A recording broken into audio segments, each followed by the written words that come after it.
mbokk yi jërë ngeen jëf benn waxtu jot nañu jukkil leen xibaar yi. Barthélémy Ngom. ay Samba Boy ñoo ko def faat commandant gendarmerie bu Koumpentoum nekk ci Tambacounda commandant Sandé ñàkk bakkanam gannaaw ball buñ ko dóor ci ab intervention bu mu doon def rek ci bi defkati ñaawteef yooyu ñëwee ngir dajji bureau poste ba fa gendarmerie nag gannaaw ba mbir mi amee la tàmbali chasse à l'homme ngir rek teg loxo ñi faat commandant Sané ci biir xibaar yi daañu ut a xam li enquête bi woneegum daañu demit ca Koumpentoum fekki fa sunu naataango Moussa Oumar Gueye nataalu commandant Sané gi ñu faat ci biir xibaar yi. Ahmed Amar ca Daaru Salaam la ñu koy jébbal sunu borom levée du corps bi amal nañu ko niki ci suba ñëpp a ànd seede lu rafet ci way làqu bi ndax liggéeyam ak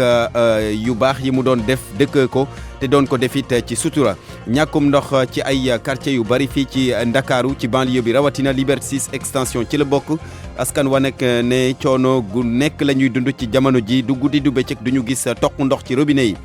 taw bi démb tax nag ba ñu dëkkee ci bërëb yi nga xamante ni dañuy faral di amee mbënd tiit ci jamono ji bokk na ci Grand Yoff reportage ci biir xibaar yi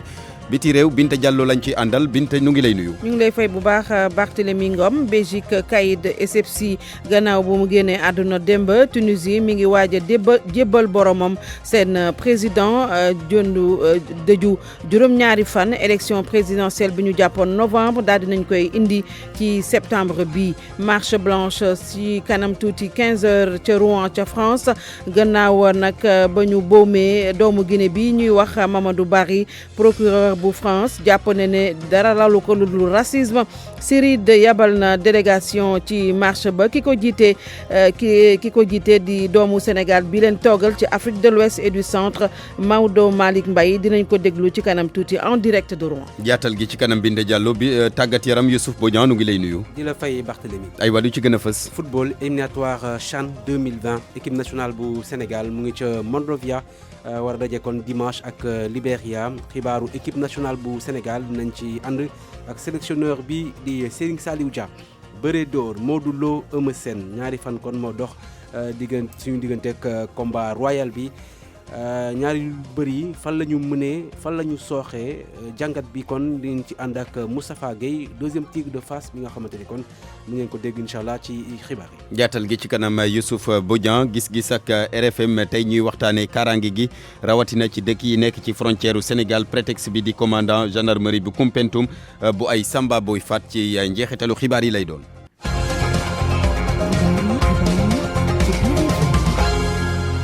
Barthélémy Ngom. Aliou Ba moo faree ci machine yi mbokk yi nu ngi leen di dalal jàmm ci RFM rafetlu seen ànd ak rajo Futurs Médias xibaar yi ñu dooree kook tiis bi ca Njaga Ñaaw ñetti nit ñoo fa doon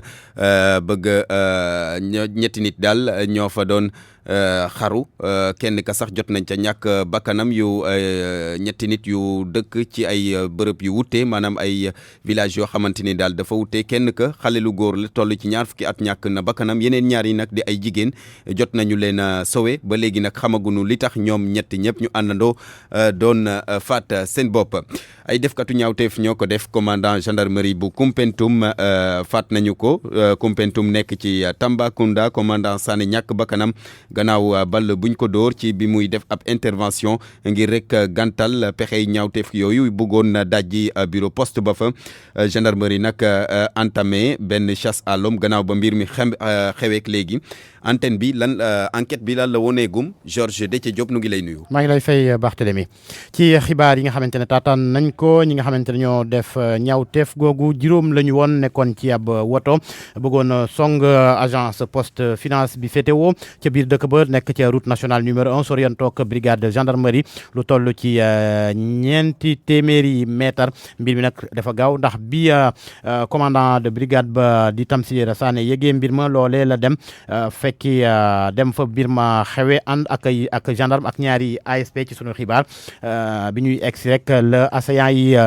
teg ay sooxuk bal benn ba dal ci ki nga xamante ne moo di commandant de brigade ba ca bopp ba noonee la ñàkkee bakkanam ñetti gendarme nag jëlee nañ ci ay gaañu ba jamono ji ñu nga ca l'hôpital noonu itam la demee ci vigile bi nga xamante ne moom itam dafa amee ay gaañu yu graw ci mbir moomee foofee ba léegi nag fa mbir ma xewee ca wetu poste finance ba muru mission catholique bi mu janool bi agence poste finance bi janool fekk nañ fa lu gën kaa tuuti 8 impact de balle maanaam juróom-ñetti impact de balle ci mur boobee ca bërëb ba nag ca mur boobee sax la kenn ci asaya yi sote woon ngir daw bi gendarme yi ñëwee jamono ji nag gendarme yu bëri ñu nga ca bërëb ba def ab cordon de sécurité ñu tere nit mu dugg ca biir di def ay prélèvement lépp li nga xamante ne ay duy laak maanaam ay débris ñu ngi koy récupérer loolu yëpp jëm ci wàllu enquête ba ay gendarme yu bëri itam ñoo nekk ca brigade ba foofee brigade yu gendarmerie yu légion est nag ñëpp la ñu mobiliser ngir teg loxo ñoo ñee def ñaawteef boobee te di daw benn équipe enquêteur sax ñu ngi koy xaarandi foofee noonu mu war a jógee Ndakaaru waaye nag doyut ndax ci sunuy on tey ci suba ci RFM matin commandant bi di Ababacar Faye yor lépp lu jëm ci wàllu jokkalante bi ca gendarmerie mu ngi woo askan wi ngir ñu jàppale leen bu fekkee ne am nañ ay xibaar ci ñooñee. loolu yëpp xamaguñ ci dara ndax fi mu toll nii déjà teguñ loxo seen kaw donc ñu ngi leen di wër te vraiment mobiliser nañ gendarme yi ci légion est yëpp pour def ay opération de ratissage aussi ci population bi donc ñu ngi leen di ñaax su fekkee am nañ ay information yoo xam ne mën nañ ko joxe pour ñu jàpp defkati ñaawteef yooyu donc ñu joxe ko comme ça recherche yi mën a gën a gaaw. ci l'enquête bi ba léegi ay xibaar jotali woon nañu ni responsable agence poste finance ba mu nga woon ca gendarmerie jàppale ni itam Barthélemy. coffre-fortu agence poste finance ba mujjeewuñ ko yóbbu. waaw jaajëf Georges Déthié Diop mu di xibaar boo xamante ni daanu ko topp si suñu yeneen jotaayu xibaar ngir am lu leer ci enquête bi nga xamante ni tàmbali nañ ko ngir jàpp ñi def ñaawteef googule faat commandant Sané bu brigade bu gendarmerie bu Koumpentoum foofu sax la ñuy dem ca Koumpentoum ci boppam fekki fa Moussa Oumar Gueye. adjudant chef Tamsir Sané nekkoon commandant brigade gendarmerie bu Koumpentoum nekkoon na koo xam ne askan wi dañ ko soppoon lool Cheikh Goumbala moom mooy président conseil départemental de la jeunesse bu Koumpentoum. ndem si yàlla commandant Tamsir Sané nit ki nga xam ne woon ku baax la population commune en tant que tamit responsable des jeunes ñu doon collaborer ensemble ñàkk nañ ku baax ku wàcce boppam nekkoon si service population Koumpentoum xam naa ay 50 yooyu ku respecté woon population bi la woon démb rek lañ déggante woon mu amoon ay kii ñu waroon defaral si mairie bi foofu noonu waaw moo tax bu ñu yëgee nouvelle bi tey ñun ñëpp jaxasoo waaw ab yàgg na fi tuuti war na fi def ay 2 ans 3 ans yooyu. am na ñeent ñoo xam ne gis nañ ni gaañ nañ leen mu bokk ci ñetti gendarme ak kenn koo xam ne vigile la masalan moo doon garder poste finance bi nekk ci Koumpentoum ci jamono ji nag yóbbu nañ leen ci district de santé bi ngir daal leen toppatool seen wér-gi-yaram Madieju Sidibé bandi bi ñu yegsee ci biir poste bi dugg nañu waaye jotuñu yóbbu ay koppar. maa yóbbu bul sori parce que loolu en tant que yaa ngi garder poste liggéey poste lu muy mel bandi bu ñu ñëwee du bëri banque poste la ak yoruñu arme yoruñu défense dara bu dul gendarmerie du mun dara pour nga egg si gendarmerie tamit gars yi dafa baare yoon bi tamit ay rik la rek. man yow nan nga def ba woo gendarmerie. man damaa daw damaa yegg si mairie bi ma gis gars yi ma delloo même xaj yi topp na ma. kii di sœur Iphigénie nekk ci mission catholique bi nekk ci Koumpentoum am na lu muy fàttali ci jamono jooju nga xam ni bandi yi yegsi woon nañu ci wetu poste bi ba am ci ku tëboon mur bi dugg ci biir mission catholique bi. aju guddi boor 3 heures du matin ñu dégg pour man dama defe ne woon sax ay weñ lañu doon doo ci miir bi keneen mu ne ma déedéet lii fetel la dañu doon yuuxu ñu ne sakkee parce que dañuy gis nit ki jaar ci suñu jardin après woote nañu tamit ñu ne noonu def leen dànk bu leen jënd toog la ngeen xaar te yéen nañu depuis 3 heures du matin nelawuñu bu ñu génnee ci biti nag lañu dégg ne commandant bi dem na. kii di gouverneur Omar Mamadou Baldé ak yeneeni kilifa nekk ci diwaanu Tambacounda daanaka ñu ci bëri ñu ngi ñëw ci Koumpentoum ngir xool li nga xam ni moo fi am Moussa Oumar Gueye Koumpentoum rajo Futur Média. Moussa Oumar Gueye ba tey RFM nag jéem na xam bu baax kan moo doon adjudant chef Tamsir Sané te ay Samba Boy faat ko ca Koumpentoum appuyé naa la bu nga xamante ni def na ay jaar-jaar yu bëri ñu ànd ceeg Mohamed Ali Mouba. Tamsir Sané mi ngi génn ci école nationale sous-officier bu gendarmerie nationale mi ngi bokk ci 25e promotion bi génn 1990 moom nag yaayam Ziguinchor la jógee waaye moom Dakar la gën a xam bi mu nekkee élève gendarme mi ngi woon ci camp LGI bu Leclerc bi mu amee ay grade ñu affecté ko Kolda comme commandant de brigade waaye nag bi mu jógee foofu mu nekk itam commandant brigade Wakam balaa ñi koy nommé chef de poste sécurité ministère de l'éducation nationale foofu la jógee ñu affecté ko nag ci Koupentoum foofu la gaañu nag démb amoon na nag juróom fukki at ak lu topp Tamsir amoon na jabar jot na am lu ñuy woowee titre OPJ officier de police judiciaire daanaka mënoon na conduire l'enquête. Mohamed Alimou Ba ci commandant Sané bi ñu faat tiis boobule ca Tambacounda beneen aw tiis di génnuk àdduna ki di Ahmed Amar ca Daaru Salaam la ñu koy jébbal sunu borom levée du corps bi amal nañu ko niki ci suba ca jumaaw Point E ñëpp ànd nag seede lu rafet ci way làqu bi ndax liggéeyam ak yu baax yi mu dëkk woon doon ko defit ci sutura Papa Balla Gueye. jumaawu Point E bi dafa feesoon dell moo xam kilifay réew mi opposition bi ay xarit ak ay jegeñaale ñoom ñëpp nag ñu daal di ñëw ngir delloo njukkal ki nga xam ne moom moo génn àdduna di Ahmed Amar ñoom ñëpp nag ñu bokk di xamle ne génn ko àdduna njiital NMA Sanders bi dafa doon loo xam ne lu diis la ci biir réew mi. tey jii bu demee mbooloo mi daje fi ñëpp daje fi jikkoom yi rafet moo taxoon. donc ku mag moo dem ki nga xam ne aussi ku généreux la doon aider ay famille yu bare. mu ànd ak délégation nguur gu takku Aly Ngouille Ndiaye nag muy xamle ne kii di Ahmed Amar nekkoon na ko xam ne ku bëgg réewam la waaye nag amoon ay projet yoo xam ne fas yéene woon na ko jagleel askan wi lee ne Ahmed mi ngi woon ci benn projet parce que jàpp na ne Sénégal li ñuy dem di faju ji bitim réew ëpp na mu fekk ay Sénégalais yu jël benn projet dem ba tagga témbe mu ne da ciy dugal loxoom pour que Sénégalais yi di faju fii ci Sénégal kon lu mel noonu bu fekkee daf ci nekkoon far laata mu yegg suñu borom moom ko suñu borom nag kenn du xëccoog moom waaye la muy firndeel rek mooy jàmbaar la woon. mu doon koo xam ne génn ak àdduna ak Ahmed Amar bi metti na ko lool Youssou Ndour nag mi nga xam ne moom moo nekk njiital conseil d'administration bu groupe Futur Média muy xamle ne Ahmed Amar doon na koo xamante ne ndaw yëpp war nañoo topp ci ay tànkam. exemple pour ñi nga xamee ne que ndaw lañu exemple pour l'industrie exemple pour patriotisme nit ku baax la woon vraiment Ahmed nax nañu. soxnaam si nag ak muraayam ba tey mbir mi da koo jàpp ba tax na sax jafe na loolu ngir daal di fexe mu yëkkati kàddu.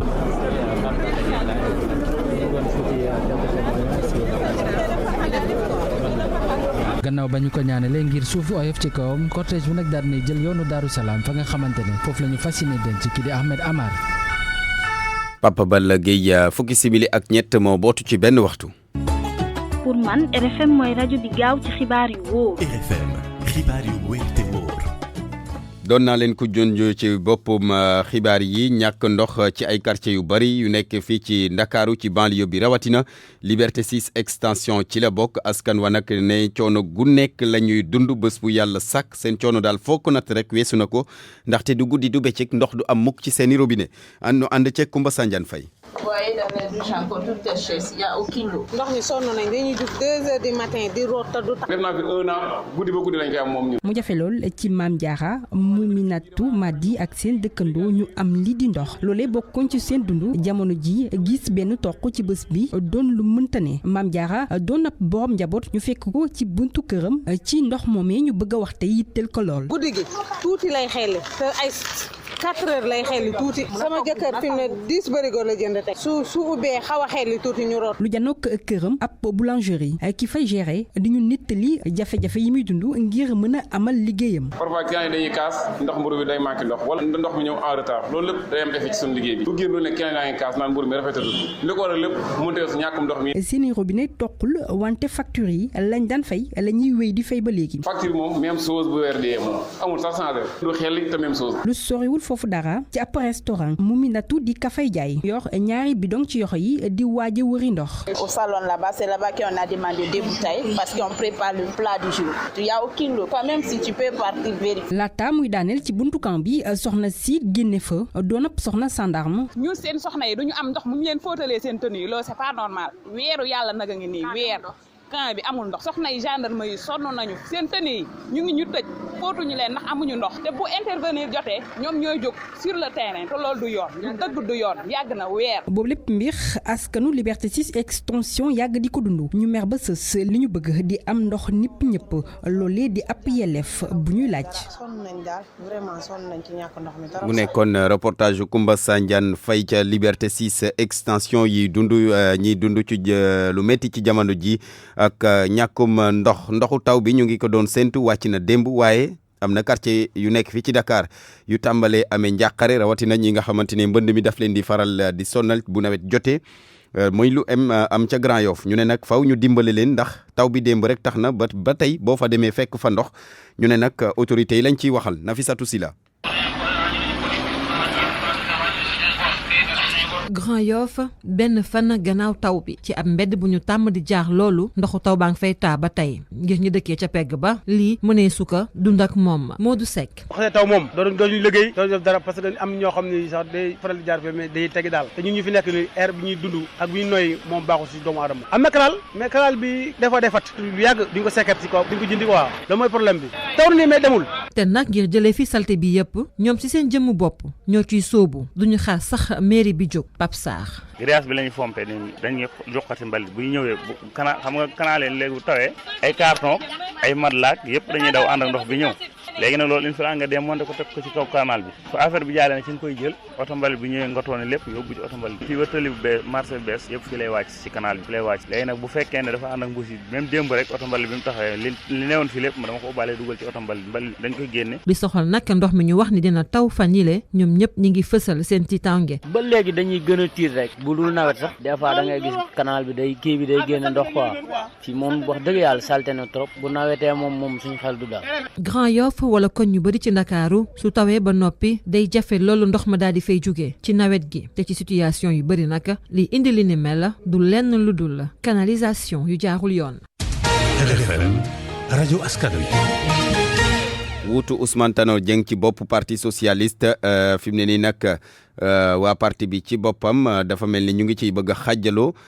donte sax am na ay responsable yu yëkkati woon kàddu daal sàkku ci ñëpp ngir ñu ànd ak dal te bàyyi ba dëj bi romb ñu jóg cee wax waaye ci jamono ji nag ku ci nekk rek yaa ngi yëkkati sa kàddu ndaxte débat bi moom jamono ji mu ngi ci biir parti bi Pape Bes Diba. ñenn ñi fuñ toll ñi ngi fàttali ne dañu nekk ci waxtu dëcc waaye ñeneen ñi nag mënuñoo ñàkk wax ci kuy topp ci Ousmane Tanor Dieng ci bopp parti socialiste ca mujjantal ga ñoom ñëpp dugg ci mbir mi Abdoulaye Wilane nag moom lam bëgg rek ñenn ñi noppi ña muy tuddee ñañu dàq ci parti bi mooy mënuñoo bokk ci fenn fu ñuy waxee ci avenir u parti socialiste. ñi nga xam ne ñoom la ñuy laaj kan moom moo war a wutu Tanor suñu bokkul ci parti bi suñu bokkul ci processus renouvellement bi ñoom naka la ñu mën a bokkee ci waxtaan wi nga xam ne dañ koy def ngir war a wuutu ki nga xam ne moom mooy Ousmane Tanor Dieng nañu am yar am teggin bañ a wax ci lépp li nga xamante ne soxalu leen su fekkee da ngaa génn ci ab mbir kon tey ji da ngaa war a def sa kéemtalaay kàttan ba nga xamante ne la la ca war nga def ko la la ca warul nga bàyyi. Barthélémy Diaz dàq na lépp luy wax ne dañ leen a dàq ci biir parti socialiste moom maire Mermoz Sacré-Cœur mu ne lu ko soxal rek boolewaat famille socialiste bi comme naka Ousmane Tanor Dieng bëggee balaa muy faatu. ñun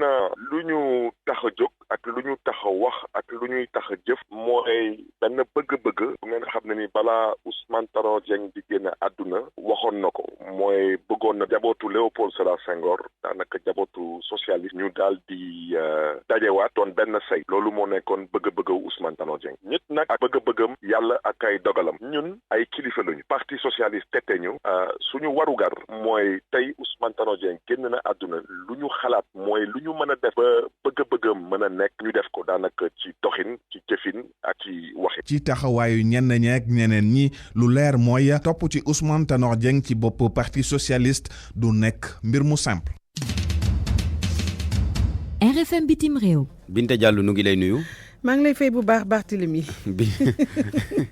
biti réew ñu tàmbalee ko. ak Tunisie mi nga xamante ne ñu ngay waajal dëj bi ñu jagleel kii di woon seen njiiti réew te mu génn àdduna. waaw Égypte nag démb la génn àdduna moo tax démb ba léegi ñu ngi ci dëj juróom-ñaari fan ki nga xamante ne mooy premier ministre bu Tunisie nee na dëj bi nag dinañ ci prier ay chef d'état yu bari naka noonu nag dinañ amal élection yi nga xam ne dañ ko jàppoon novembre septembre loolu yëpp nag ki ñu koy tënkal mooy Anna Rocha. gannaaw bi njiitu réew ma génn àdduna Tunisie mu ngi dëgmal benn période électorale bu xaw a chargé kuréel gi nga xamante ne moom la ñu dénk wàllu élection yi di wax ne pàcc bu njëkk ci élection présidentielle bi njortu nañ ni dina am fukki fan ak juróom ci weeru septembre gi ñu dëgmal muy ñaari weer laata kon app bi ñu jàppoon. élection législative yi ñoom war na am juróom-benn fan ci weeru octobre gi ñu dëgmal itam bu ñu sukkandikoo ci yenn ci observateurs yi crise constitutionnelle bi moytu nañ ko foofee ca Tunisie ak installation Mohamed Ennasser jóge woon loolu président SFC ci bopp réew ma. ci gis-gisu ñeneen nag dara leeragul jamono yi ci ëllëgu Tunisie ndax classe politique bi foofee jubboowuñu. jamono yooyu nag personnalité yi ci àdduna yëpp ñu ngi wëy di delloo njukkal di sargal dem ci yàlla président SFC. am na sax yenn ci ay réewu arab yoo xamante ne daal dinañ décréter deuil national bokk na ci Algérie mi décréter ñetti fanu deuil national. premier ministre bu Tunisie Youssef Chahid moom mu ngi wax ne dinañ amal niki ëllëg ay funérailles national te nag ay njiitu réew yu bëri ñu ngi leen di faxaar. Anna Rocha Binta ñu wax ci doxub ñaxtu bi nga xamante ni danañ ko amal ca Rouen niki tey jii ngir rek delloo njukkal Mamadou Bari mi ñu faat barki démb Njaay ci finalu coupe d'Afrique bi. waaw tey ci ngoon bu ñetti waxtu jotee daanaka nag ca Rouen yëpp dinañ génn daal di nag mettitlu bu baax boomu Mamadou Bari nag ma nga woon ca France waaye doomu Guinée la keroog bi ñuy manifester bi Algérie gagné Sénégal ci Coupe d'Afrique des Nations si lañ ko def jëf ju ñaaw joojule fële nag ca Rouen waa CIRID kenn demul ñu des yónnee nañu délégation bu takku CIRID nag mooy centre recherche initiative pour le dialogue te nga xam ne ña nga fële ca Suisse foofu la ñu basé ki la ñu yabal nag mu jiite délégation bi moom mooy doomu Sénégal boobu ñuy wax Maodo Malick Mbaye moo toogal CIRID ci Afrique de l'Ouest ak du centre dañu koy déglu en direct de Rouen moom Maodo Malick Mbaye. dañu ñëw tey pour ñaawlu ko mais dañu ñëw pour wax ni CAF confédération africaine de football lépp lu laal ci jeunesse su Afrique surtout mu xaw a jóge ci football dañ ci war a taxaw moo tax ñu ngi ñaan CAF moom aussi mu ñaawlu ko. beneen élément bi mooy suñu njiitu réew yi dañuy wax ni yu amee nii bu demee duñ leen dégg très souvent dégg nañu gis nañu président Macky Sall mu def benn message ñaawlu ko vraiment jaale askan wi am ci taxawaay ñu wax ni loolu lu rëy la mais doyul. dañu jàpp ni daal comme chef d'état yi mënuñoo ñëw fii ci Rouen jàpp nañ ni war nañu mën a yónnee délégation wala ñoom ñu teew fa nga xamante ni moo di Conakry bu ñuy denc gone gi nga xamante ni moo di Mamadou Bari mais lii ñu gis li koy dindi mooy wax coow lu bari wax ba tubaab yeeg nasaraan yeeg ñëpp dégg la xam ni li am métti na naqari na Afrique yëpp. métti na naqari na Afrique yëpp Maodo Malick Mbaye délégation CIRID nekk kon ca Rouen ci marche bi nga xam ne ci kanam tuuti dinañ ko fa amal ngir ndaxarlu boomub Mamadou Bari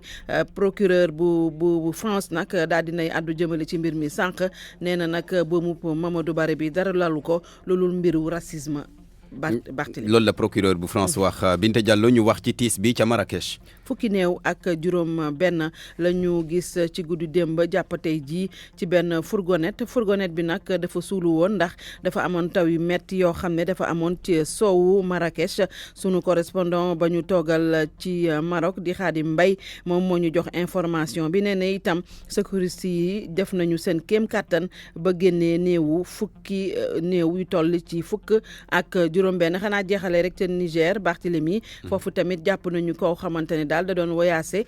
jógee fële ca Mali doon dem nag Niger ñu fekk si biir bagage am yi ñaar fukki pistolet. fu mu doon jëm ak moom. yóbbu ko ca Niger. loolu moom day na waar di ñaar fukki pistolet nit yëpp ko ci saak rek di tukkee ak moom. dëkk bi daal wala àdduna bi daal jax na. jaxasoo na daal mooy tuddee man de xanaa ko am tul rek may ma. dama laaj Cheikh Tidiane Diagne jërëjëf Binta Diallo. RFM Sport. tàggat yaram ñu dalal Youssouf Bodian Youssouf nu ngi lay nuyu. di la fay Barthélémy di nuyu ñëpp. tàmbali ko football éliminatoire CHAN 2020 équipe nationale locale bi daanaka ma nga ca Monrovia. Sénégal war fa daje ak Libéria dimanche kon gaynde yi ñu ngi waajal seen bopp bu baax a baax ngir match aller boobule mbébét bi mooy fexe ba def résultat bu baax laata ñuy ñëwaat Ndakaaru jouer match retour bi jokkoon nañu ak sélectionneur équipe nationale locale foofu ca Libéria di Serigne Saliou Dia. tey entraîné nañ un peu sous la pluie parce que Libéria climat bi donc de temps en temps dafay xaw a taw mais defe naa xale yi xam nañ li leen fi andi xale yi am nañ état d'esprit bu baax l'ambiance est très bonne comme ni ñu koy waxee donc xam nañ que ni aussi suñu objectif encore une fois que ni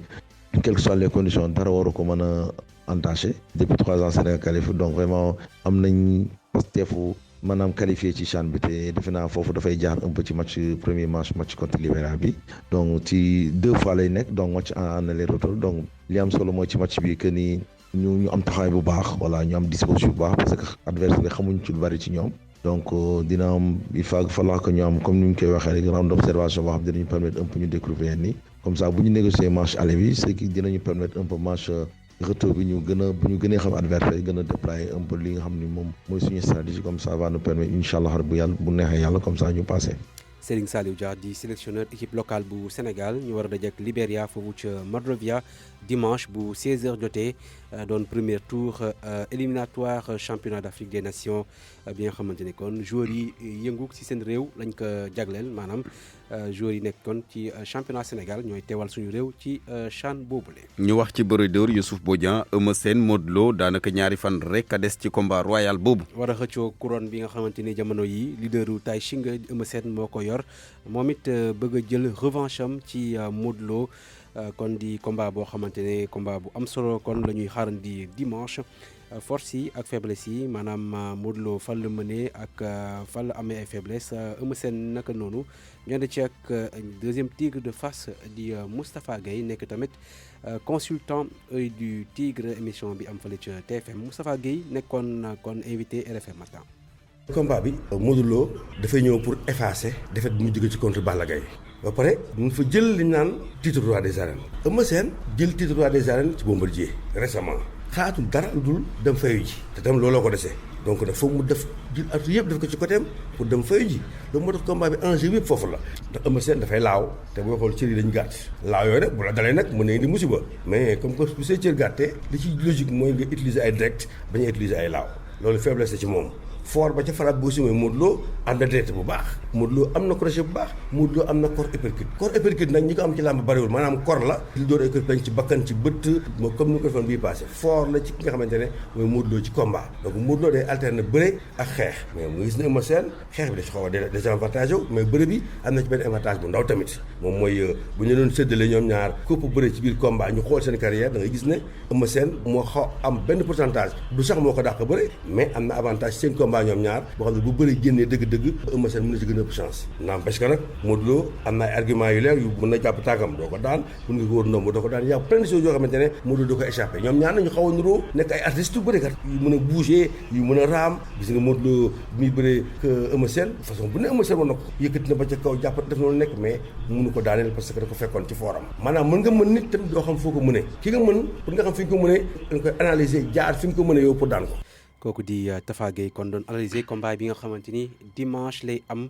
fële ca stade Léopold Sédar Senghor ngeen mun ko déglu incha allah ci rajo Futurs Médias. ñu wax ci wàllu basket ak Sénégal mi nga xamante ni mu ngi waajal bu baax dalal afro basket ñeel jigéen ñi. le 9 ba le 18 août lay doon Dakaru kon Dakar Arena lay doon ca Diamniadio sànq kon installé nañu comité bi nga xamante ni moo war a kon yor lépp luy organisation xew-xew boobule ñu déglu ki ko jiite di président fédération sénégalaise bu basketball maître Babacar Ndiaye ci micro Adji Maguette Ndiaye.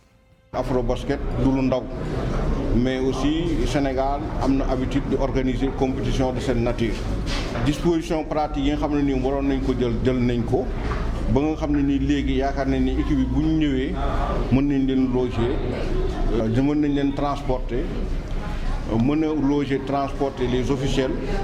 à partir de ce moment là comme am nañ salle bu baax dañuy xëy rek ubbi pour basket. donc di war ne ren affaire bi dafa am coppale parce que du 2 poules de 2 mais 4 poules de 3 la premier jour bi bëgg nañ def benn cérémonie d'ouverture bu nga xam ne ni ñu wone les facettes de la culture sénégalaise c'est important parce que tamit événement yi soo ko amee opportunité la pour nga wone sa cosaan ak sa aada di wax ne Sénégal nag bu organiser dafa organiser pour gagner wax naa ko entraîneur bi objectif bi c'est de gagner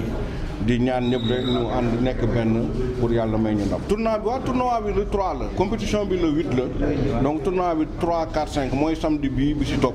3 4 5 la ñu démarrer le tournoi à Dakar à Marius Ndiaye le premier le samedi après nag door a dem Dakar Arena voilà le dimanche ak le lundi. voilà tournoi boobu muy wax kon le 3 di tournoi xarito boo xamante ne dañ koy amal ngir mën a waajal bu baax a baax équipe bu Sénégal jëm ci afro basket bi le 9 ba le 18 lay doon ci Ndakaaru dinañ ci ñëwaat kon ni mu gën a yaatoo incha allah ak Aji Maguette ci sunu xibaaru ngoon yi. jaajëf Youssouf Bodian tabaski bi yaa ngi koy waajal. waaw ñu ngi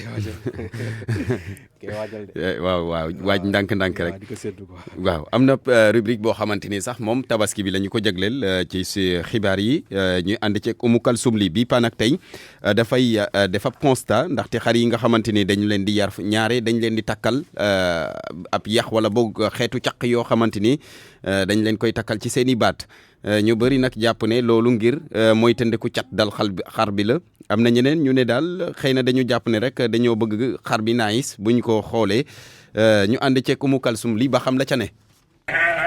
rond-point Yoff ci yoonu aéroport Ndakaaru bi xar ya ñu fekk ca suufu bâche ya ak tànt ya rafet lool ci gis-gis ci baatu xar ya ñu nemmeeku fa ay ceinture ay caq wala sax ay yax lépp rek ngir yokku taaru xar yi Mor Faye. nit ku ñuul moo bëgg ab taar quoi bi maanaam xullee ko si doomu aadama yi toujours yaa ngi gis ñu ngi yokk ñu ngi def lépp xam nga loolu la rek ëtëb taar xam nga nit ku nekk bëgg nga lu rafet pour boo xullee mu rafet nga mën a ñëw laaj sa loolu rek la wante du leneen. buñ sukkandikoo ci Amadou Sarr collier yi dafa am njëriñ ndax dina tax ba xar mi mën a yem benn place dina tax itamit lekk gi muy lekk mën a rees. mooy tax nag duñ mën a bouger parce que dafa am xar yoo xam loolu gars yi dañ naan gaap la muy dem di ñëw di dem di ñëw lu mu lekk rek après day rës quoi mais tantôt boo ko takkalee affaire boobu noonu day teg danaan teg benn place du nangu bouger quoi mais am na si ñoo xamante ne yax lay doon gisoo mooy wañ bi day tax buñ ragalee affaire bi buñ yëngatoo dañuy taxaw. bu ñuy wax ci wàllum taar gi caq yi mën na aar xar mi ci bët ak làmmiñ buñ sukkandikoo ci Cheikh Fall. man dama amoon benn xar bu rafet macha allah yàlla def après xar bi de affaire yooyu noonu amoon sam benn paa mu ne ma dee ko takkal yax bi day tojal lay doon quoi maanaam ku ko nar a catu da lay mi ngi mel ni xam nga wax ci loo xam ne après mooy loolu quoi da lay daal maanaam da lay kenn du ñame wax si moom am lépp lu wax si moom rek si yax bi lay dal affaire yooyu noonu. xar yu taaru yi bokk na ci li gën a gaaw a jar looloo waral jaaykat yi di def seen mënin mu yokku taaru xar yi ngir mën a duunal seeni ay poche ci julli tabaski gi. Depuis 20 ans, les laboratoires Skyros continuent de développer la recherche dans le traitement des peaux noires et métissées. À travers sa gamme Clarissime, aux textures onctueuses et fondantes, votre teint est totalement unifié. Testé sous contrôle dermatologique, son efficacité clinique démontrée, aux résultats rapidement visibles, font de Clarissime la gamme adaptée pour un teint parfait. Pendant ces thermatans, prenez grand soin de votre peau. Irrésistiblement Clarissime par les laboratoires Skyros. Pour plus d'informations, visitez-nous au www.clarissime.fr. La gamme Clarissime vous offre la revue de presse.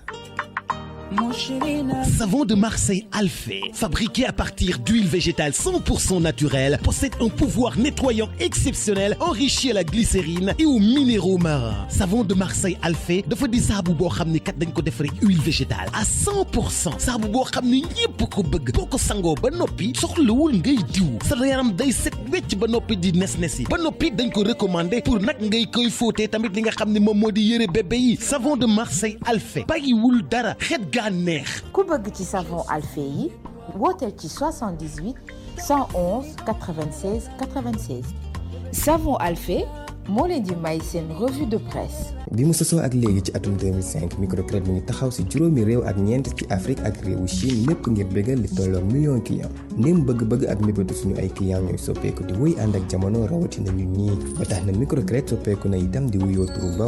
Baobab Sénégal gunge na ñetti téeméeri client entrepreneur ak ay ndaw ngir ñu taxawal seeni projet si ay services yu yomb wóor te ànd ak kaaraange ci wàllu crédit épargne ak yeneen Baobab Sénégal bokk na si ñu gën a xarañ ci wàllu leble ay koppar ay client lépp nag si kaw ay bànqaas yu wóor lu ko jural ñeent fukk ak ñetti agence ak lu toll ci téeméeri point Baobab ci réew mi yépp. Baobab Sénégal di wéy di jàppale ay clients am si jumtukaay yi gën a xarañ ci wàllu internet ak digital ngir yombalal ay clients am si ni dugal ak génne koppar. ak Baobab Sénégal fësal leen seen xarañte. Baobab Sénégal moo leen di may li ci yéenekaay yi. Mamadou Mohamed Ndiaye. jërë ngeen jëf Ndakaaru ak banlieue askan wi ko dëkkee jamono ci bu ñu toogoon ci nent toj ci ndaxuk jaaxle lu jur jaaxle gi mi ngi ci Vox Populi yëral xët mu njëkk journal bi yéenekaay bi mi ngi ñuy xamal ne nawet bi dugg si ak taw yi wàcc démb ci dëkk bi moo waral nit ñi ne ñoggo ngir bañ ay loraange ñoom ñëpp li ñuy ragal moo di taw bi takarnaase inondation yi dellu si waat lu jëm ci ay dégâts ci nawet bi Vox Populi nañu tàmbali na xaat ndax am na benn xale bu góor bu faatu ca Grand Yoff am na it seen nas ndaw su faatu ca Mbàkke Xewar ñoom ñëpp nee nañu courant leen mas ñu faatu la tribune nañu dégâts yi taw bi jur yamul foofe ne ca Caaroy am na fa benn camion bu saaraan dugg ci benn place multiservice rey fa benn tailleur gaañ fa ñu baree bari ci ñooñee ca jëlee ay gaañu-gaañu la tribune nee nañu am na ci koo xam ne jigéeni biir la lise ko nañu noonu la demee camion bu toll ci fukki tonne ak juróom-ñaar moo yaboon ceeb saaraan dugg ci agence rey fa benn tailleur blessé fa ñeenti nit ba jëyee ji amee waa ji doon dawal camion bi dafa wàcc daw police ak gendarmerie ubbi nañ ci enquête journal l'Observateur xëy na di enquête ak di gëstu ci mbir mu ko yéem ubbil yéenekaay bi woy politique yi nga xam ne ku ci am lante ak yoon ñaare ci grâce présidentielle ngay mujj ku ci mel ne Karim Wade mi ñu tëjoon kaso président Macky Sall defal ko grâce mu génn atum 2016 Khalifa Ababacar Sall it mi ngi ci yoon ngir am grâce li l'Observateur di laaj moo di lu tax ñoom politiciens yi rekk ñooy am loolu lu tax ba citoyen ordinaire yi nga xam ne li ñuy toppee ñee lañ leen di toppee ñoom kenn du leen grâce docteur Moussa Diaw di jàngalekat gëstukat bu nekk ci université Gaston Berger bu Ndar nee na waa l'Observateur ci gis-gisam politiciens yi dañoo def ci seen bopp na ñoo gën nit ñi nit a ngi ku ñu xam lool ci wàllu justice mu di professeur Babacar Kanté newoon ni jamono juge ca conseil constitutionnel moo xëy di waxtaan ak waa Sénégal ci indépendance justice bi lay wax nee na leen fii ci Sénégal amul benn loi bu mën a garantil ab juge indépendance am laatar bi nañu justice su Sénégal bi am na lu ko doy sëkk mbubb ak tubay ak njiit laay ñëpp a ngi toog di ko déglu ak di xaar ba xam ban taxawaay lay amee ci plainte bi ñu ko jox jëmee ko ci Aliou Sall ak Franck Timis enquête dina kay nañu looleet meneen biir la ne Abdoul Mbaye compagnie ya dem ca doyen des juges porté ji fa plainte seen plainte boobee ñaari tànk la taxawee tànkub yoon ak tànkub politique maître Abdoulaye Babou ni ci xët mu njëkku yéenekaay bi ñi porté plainte seen plainte ba lañ ci jublu mooy bëgg a déclencher action publique lu jëm ci appel à témoigner bi procureur de la république bi woote maître Abdoulaye Babou ne loolee dafa amul sax ci droit mode fast track di doxinu wasa gi président Macky Sall ne moom la bëgg ci réew mi Sud Quotidien ma ngay laaj syndicaliste yi ndax ci seen gis-gis Sénégal mi ngi dox ci fast track Sëwru Sène bu SAEMS moo ci njëkk a tont nee na ñoom gisuñu ko Mbaalo Ja Càmm bu ànd gësam nañu yaakaar ju ñu ci wekkoon lépp a yàkkee ko Madanis yi bu SNTS dañu wax ne fast track gi ay caaxaan la slogan la rek bu ñuy politiquer ñoom politiciens yi ki fi indi waxi mode fast track di président Macky Sall Soleil national xëy nañu ko ndi ci xëtamu njëkk mi ngi taxaw ak ñaar ci xale yi ñu doon sargal démb ci concours général bi ba wax fayit xalaatam ca ndajama ci njàng mi léegi Le Quotidien nañu li mu xalaat ci njàng mekk ni mu gisee école Sénégal moom président Macky Sall làq ko nëbb ko wax na ko nee na niveau élèves yi dafay gën di wàcc journal bi mel ne ku naan ñu waxi président Macky Sall jooje li koy firndeel moo di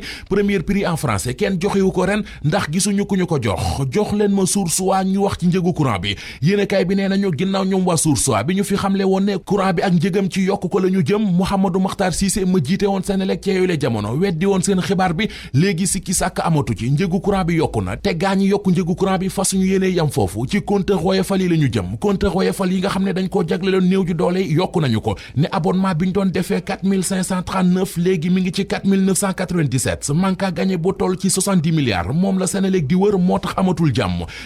jeex na ci diggante entraîneur équipe nationale bu Sénégal di Aliou Cissé ak Ferdinand Coly Les Échos nee nañu football katu Sénégal ba woon di Ferdinand Coly kalash na Aliou Cissé bu baax a baax ci ni mu doxalee ci Coupe d'Afrique bi Salif Sané mi dugal bit bi ca final ba journal bi nee nañu wax na ne final beeg ni mu demee bettu ko ndax gisoon na ko ci ay gént nee na bi ñu ne suba la final bi moom Salif Sané dafa tëdd mënut a nelaw bi mu demee bay tàmbalee forbët ci la gént jekk-jekk nekk ci digg terrain bi sumbu ay ronxañam di jooy yu metti ci la tiitee ci ay nelaw ni bëreet jóg. Pour plus d'informations, visitez-nous au www.clarissime.fr. La gamme Clarissime vous a offert la revue de presse. Savon Alphé moo leen di may seen revue de presse. ak Baobab Sénégal fësal leen seen xarañte. Baobab Sénégal moo leen doon may li ci yéenekaay yi.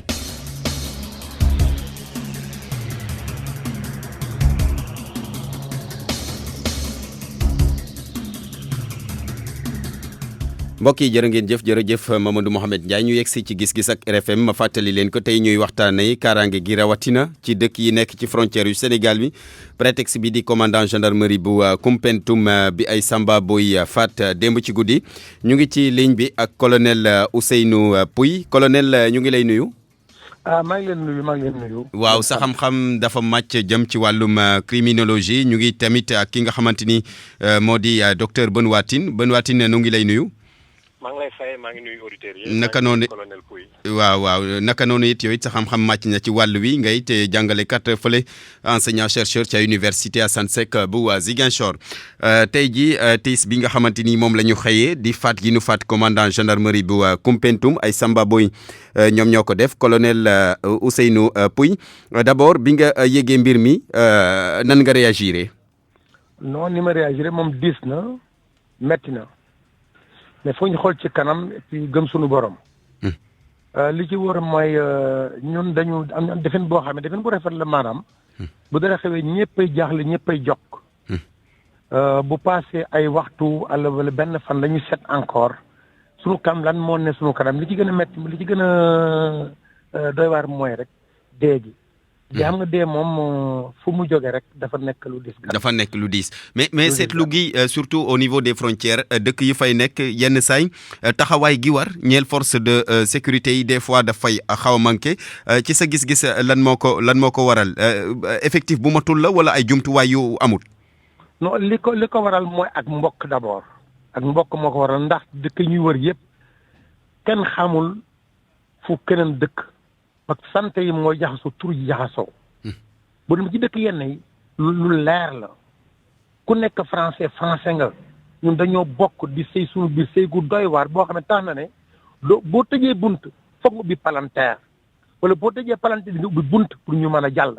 mais jàll gi nag mooy kay dem kay ñëw na muy defee bokk na ci bokk ci war nañu ko sàng sutura war nañu ko jàppale loolu mooy problème mu Afrique bi yëpp. moo tax la nit fu ko neex mu dugg fu neex mu jaar mais teewul nag force yi xam ne ñoo de sécurité ñooñu ñu ngi def liggéey boo xamee ne ci dëgg liggéey bi baax na. liggéey bi baax na waaw liggéey bi baax na colonel daañu dellu si waat ak yow si kanam tuuti nga des ci ligne bi Benoît Tine mbir mi daanaka tiis la du ma ne mosu fi am waaye mosuma ko dégg man en tout cas ay defkatu ñaawteef yu boom ab commandant de gendarmerie d'abord yow ci sa gis-gis ñeel wàllum criminologie au niveau des frontières est-ce que situation bu ne mel bu amee lan moo war a nekk comportement wu nit ñi ak sax force de l'ordre yi. maa ngi lay gërëm ci laaj bi ñu ma laaj Barthélémy Ngom maa ngi bëgg commencer par jaal Sénégal yëpp ci génn àdduna commandant gendarmerie bu Koumpentoum bi. di sigil ndigaale di sigil masawu coono bootam xaritam yi ak waajuram yi. di nuyu tamit li ngeen di poser débat bi parce que c'est vrai que affaire bi xew na tey xew na bii ñoo ngi ciy wax mais dañ cee war a continuer di wax. parce que loolu mooy problème Sénégal mbir day xew ñu tàmbalee ci wax benn fan ñaari fan jeex nañu fa ñu dem ci leen alors que insécurité bi moo ngi fii nii surtout ci frontières yi maa ngi fii fi mu lay waxee fii Casamance maa ngi demoon Diouloulou fële pour jiite benn jury baccalauréat Diouloulou maa ngi ci doon waxtaan ak sous-préfet bi mu ne problème le premier problème fële Diouloulou mooy nan lay def ba sécuriser frontière am yi c'est le problème ici soo jógee foofu noonu nga dem côté Balantacounda bi mooy tout ce qui est Samin ak li ko wër yëpp aussi foofu frontière daanaka frontière amul nii dañ jógee fu nekk di ñëw di sàcc jur gi te du am dara da ngay dugg Guinée Bissau ñu ne fii la gisuñu dara wala même soo gisee affaire bi il faut procédure day yàgg yenn saa yi sax da ngay dem ba découragé nga bàyyi affaire et pourtant suñu force de défense yi gendarmerie police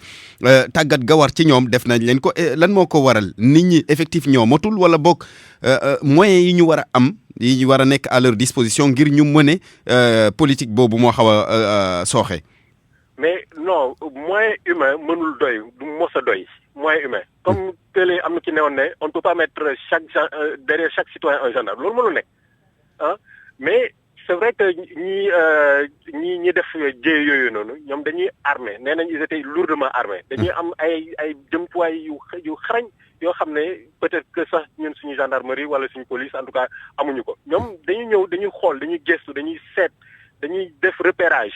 de telle sorte que ñoom suñu ñëwee suñu agir même gendarme su ñëwee wala keneen ñëw ñoom duñ leen mënal dara ah donc je pense que li ñeneen di def fële na c'est-à-dire que sécurité bi avant muy nekk gendarmerie wala mu nekk police c'est d'abord chaque citoyen vigilance ah soo gisee loo xam ne vraiment ça sort de l'ordinaire ah jaaxal na la wala nga ne nga téléphoné police nga téléphoné gendarme nga ne am na oto boo xam ne temps yi moo ngi roode fii mosuma ko fi gis wala lii ak léeg ak leen ah je pense que loolu noonu suñ ko defee sécurité su demee su nekkee loo xam ne citoyen bu nekk moo ngi koy def ah dinañ ci mais gendarmerie moom c'est vrai que moyen humain du ma sa doy mais frontières yi vraiment war nañ ko xoolaat parce que fële Kafountine avec tout ce qui est culture cannabis sinébar bi ñu fay béy ak leneen frontière Gambie bi frontière Poro yooyu noonu fii Balantacounda bi et cetera yooyu vraiment war nañ xoolaat nan la ñuy def ba gën a sécuriser frontière pour que population yi ñu gën a nekk en sécurité. Ouais. D'accord monsieur ça commence par les populations elles-mêmes. Ça commence par les populations monsieur Tine nga tey ligne bi rek danaa dellu si waat ci yow alors colonel Ousseynou Pouye laaj naa ko sànq lu ñeel moyens yi force de défense yi war a am surtout au niveau des frontières parce que dañ gis ne daanaka dafa mel ni insécurité bi banditisme bi ñoom fi mu ne nii dañoo jël lu bees maanaam dañuy ngànnaayoo ba diis gën jël seen oto fas yéene nag defante. loolu moom am na mais li ñu war a jëkk xool aussi mooy dañ koy xool bés bu jot sax yàlla mën na koy xool bés bu jot ak policier ñëpp mën koy xool. mooy xam nga kuy bërëk safaan foog safaan xoos la. yàlla na yàlla defee ba safaan boobu bañ ñoo man bii xoos bi moo metti parce que bakkan bu ci jógee loolu diis na gan. seulement comme ni ma ko waxee rek mooy chef de brigade boobu jóge fi wàññeeku dellu gannaaw du ko def te waru ko def te du ko def defu ko ditu bu fekkoon ne pexe yooyu la jaar lii am du am. mais nag li ñu war def mooy diisaayu riposte yi maanaam rigueur loi bi ñu appliquer que pour kenn nit ñi war ci jaaxle goo xamee ne ñëppay dellu gannaaw naan lii su ma ko defee lii moomay dal loolu la ñuy wax dans l'exemplarité de la peine ou la lourdeur de la peine bu fekk war na am ci tubaab. criminologie noonu lañ koy woowee. mais dañu bëgg toujours rek diisaayu loi bi ñu fexe ba jëm ko wayefal fa ñëpp xej ci benn bi mooy comme ni nga ko waxee rek mooy frontières yi xeex bu mat sëkk lañ fa war def buñ ko defee wóor na ma ne lii di am war na mën a jege mais du am te bu amee aussi day am bu am woyof kooku ñuy interpeller aussi autorité étatique yi du Sénégal rek dëkk yi xamee ne ñoo am ay frontières seen biir am ay pàcc pour pàcc yi ku fa jaar man dem boo xam ne dem bu wóor la mais bu ñu seetaanee wala di xaar duñ sori Europe xaaruñu. Europe loo fa def boo génnee Portugal dem ba biir ba nga baal ma Balkan yi vers la Bosnie. dañu xam foo jaar noo ko defee nan nga ko defee noo àddoo bépp population seen bopp am na lu ñu lëkkaloo boo xamee ne. mais yenn saa aussi loolu dafay laaj ay moyens man du ma ne moyen humain mais moyen matériel est-ce que am nañu loolu. waaw moyen yi am mooy ñu wax ne moyen à la hauteur de notre protection am nañu moyen maanaam yu doy aussi dëgg dañ koy wax rek am nañu moyen yoo xam ne mën nañu permettre ñu génn ci mais génn ci dafa ànd ak entraînement boo xam ne day nekk entraînement bu doy bu physique. loolu day am ba pare mën a wax sunu biir mën a communiquer li ñu gën a manqué mooy moyen de communication du gendarmerie rek la manqué mais dafa manqué ci au niveau même au niveau étatique na la ñu mën a jokkoo di yëgalante di lamisoo di wax ba ñëpp mën yëg boo xamee ne ñay def sax dañu yëg na ñu ngi wax sunu biir. te bu ñu neexee aussi ñoom ñu wax sunu biir du ñu xam ne ñu ngi wax sunu biir day nekk tiitaange boo xam daf leen di doy problème bu leen doyee problème. duñu tal leneen la ñu tal mais duñu tal attaqué nit. mais daal ci lu gàtt war nañu jëlee exemple ci lii xoolaat suñu taxawaay. bés bu jot nag war nañu bañ a arrêté di wax bés bu jot ñuy wax di def bu ñu ko defee. yàlla mën na suudar su bare soo xamee ne dana tax lépp bu ñu ne sécurité rek ñëpp a ciy bokk ñëpp a ci xaj ñëpp ci am yoon ñëpp ci am wàll ba pare mu nekk ndono. mu nekk ndono gu wóor te gu dëtte dëgër. d'accord colonel Ousseynou Pouye ñu ngi lay gërëm ban waatini ma jeexal ak yow d'abord ci lañ nu ñu mën a def ngir saafara mbir mi. alors li ñu war a def pour saafara mbir wi c'est déjà comme ni mu ko waxee woon sànq ñu ciy waxtaan c'est-à-dire que affaire bi xew na am na kuñ ci rey commandant bi mais que c'est vrai que enquête bi dina commencer dina continuer mais ñu wax ci il faut ñu def ay états généraux de la sécurité parce que Sénégal dañoo ne dëkkum teranga la ok c'est très bien ku ñëw rek ñu dalal la waaye il faut à un moment donné parce que pratiquement réew yu ñu wër yëpp pratiquement am nañ ay problèmes de terrorisme et nee nañ sax te fii nii am na ay cellules dormantes donc dañ ci war a jóg comme colonel Pouy nu mu ko waxee sànq ñu jóg di ci waxtaan jéem a jël ay anticiper jël ci ay matuwaay yu doy sëkk yoo xam ne de telle sorte que ñu qu'on puisse faire face à toute éventualité. leneen li ma ci bëgg a yokk mooy Sénégal du Dakar kese. Sénégal du Dakar kese donc ñu doté aussi mooy gox-goxaan yi tout ce qui est dans la périphérie li ñuy wax périphérie mooy yeneen régions yi. ce qui est voilà genre Kafountine wala ay Diouloulou Casamance fii nii. ñu doté leen ay de moyens suffisants surtout moyens techniques. surtout des moyens techniques yoo xam ne mën nañ faire face à toute éventualité. comme fii nii Casamance par exemple on sait que c'est une zone d'insécurité permanente. ñu jox leen ay jumtuwaay yu doy yu xarañ yoo xam ne vraiment ces derniers cris yoo xam ne mën nañ faire face à toute éventualité. parce que menaces yaa ngi fi. menaces yaa ngi fi et ce sera de plus en plus comme ni nga ko waxee mosoo xëy na dégg loo xam ne jëm na mos nañ ci rey nit mais Kafountine yàggul dara at yi passé am na koo xam ne benn banque benn crédit mutuel yaakaar naa moom lañ braqué woon tamit. donc ça veut dire que peut-être que defuñu lu waroon mais lii occasion la vraiment une malheureuse occasion. boo xam ne war nañ toog waxtaan jéem a jël ay politique publique en matière de sécurité pour que ñu mën a waxuñu ne voilà ñu rey définitivement la menace mais au moins menace bi su ñëwee ñu mën a jàmmaarloo moom. ñu mën ko fànq.